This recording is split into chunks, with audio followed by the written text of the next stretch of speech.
আসসালামু আলাইকুম, আশা করছি সবাই ভালো আছেন। আমার হাতে দুটো কাঠি আছে, আমি একটা জিনিস বানাইতে যাচ্ছি। আমার কাছে আঠা নাই, তো এটা বিকল্প হিসেবে আমি কলম ব্যবহার করতেছি। ছোটকালে যে কলম আমরা জ্বালাইতাম, এটা একটা বিশেষ কারণে বানাচ্ছি, আপনাদের সাথে শেয়ার করবো। মূলত আমি একটা বক্স বানাচ্ছি, আঠা নাই, এই কলম দিয়ে আর কি চেষ্টা করবো। ছোট সময় আমরা যে বানাইতাম, এটা এখন জ্বালাবো। সেই ছোটবেলায় ফিরে যাচ্ছি। যাই হোক, এই আমি কলম জ্বালিয়ে দিলাম, ঠিক আছে। জ্বালানোর পরে আমি এখানে দিচ্ছি জ্বালানোর হিসেবে আমি এটা ব্যবহার করতেছি। যেহেতু আমার বাসায় ঘাম নাই, কিন্তু আমার জিনিসটা বানাইতে হবে, জরুরি দরকার, এই জন্য আমি এটা বিকল্প হিসেবে ব্যবহার করতেছি মূলত। যদিও এটা রিস্ক, বাসায়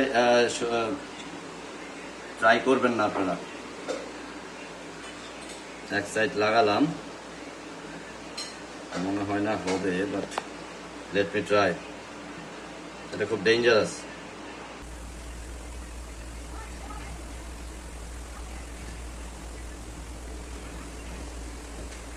বাসায় অবশ্যই মানে বাচ্চাদের সাথে অবশ্যই ট্রাই করবেন না, কারণ এটা খুব ডেঞ্জারাস। বাচ্চারা যদি একবার দেখে এরকম করতে চাবে আর কি, তো আগুন ধরে যায়। আবার মাঝে মধ্যে আগুন ধরে যায় না, আগুন ধরেই, খুব ডেঞ্জারাস।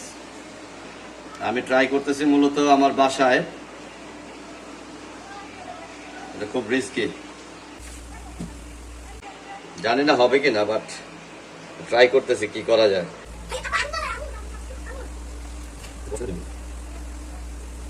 যাক, দেখা যাক কি হয়। আমি চাচ্ছি এই যেহেতু আঠা নাই আমার কাছে, আঠার বিকল্প হিসেবে আমি এটা ব্যবহার করতেছি মূলত, ঠিক আছে।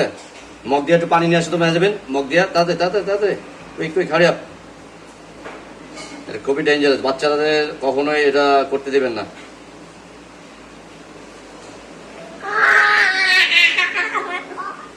যাই হোক, শৈশবের স্মৃতি মনে পড়ে যাচ্ছে, এগুলা দিয়ে অনেক খেলছি আমরা আগে, ঠিক আছে। নিভিয়ে ফেলছি আর কি, আমার কাজ শেষ। পরে আমি দেখাচ্ছি এটা কিসের জন্য বানাচ্ছি। ওকে, বাই বাই। যাই হোক, আমি আমার দিকে ধরো, যে আমি যেটা চাচ্ছিলাম সেটা আসলে হয়েছে, যে আঠার বিকল্প হিসেবে যে আমি জোড়া লাগাই ফেলছি আর কি মূলত, ঠিক আছে। আমি এইটাই চাচ্ছিলাম আর কি। এটা কি কারণে আমি বানাইছি এটা আমি আপনাদের দেখাচ্ছি।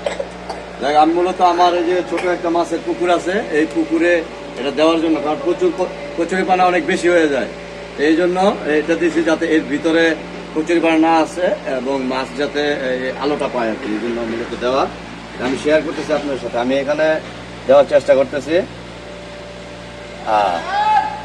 ঠিক আছে, এর ভিতরে আর কচুরি পানা আসবে না ইনশাআল্লাহ, ঠিক আছে। এই জন্য আমি বানাইছি।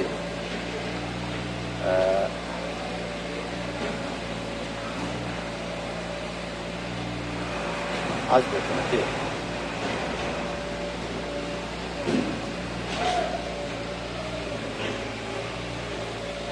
কচুরি পানাগুলো আসলে এর ভিতরে আসবে না। তো আমি এখন খাবার দিচ্ছি মাছের, দেখছেন মাছ কিভাবে আসতেছে, মাছগুলো দেখাও। কচুরি পানা যাতে এখানে না আসে, এই যে মাছের খাবার দিচ্ছি, দেখেন মাছ কিভাবে খায়। কচুরি পানাগুলো যাতে এখানে না আসে, এই জন্য মূলত এটা দেওয়া আর কি। বিশাল বড় যদি হয়ে গেছে। হ্যাঁ হ্যাঁ, হয়েছে। দেখেন মাছ কি সুন্দর খাচ্ছে।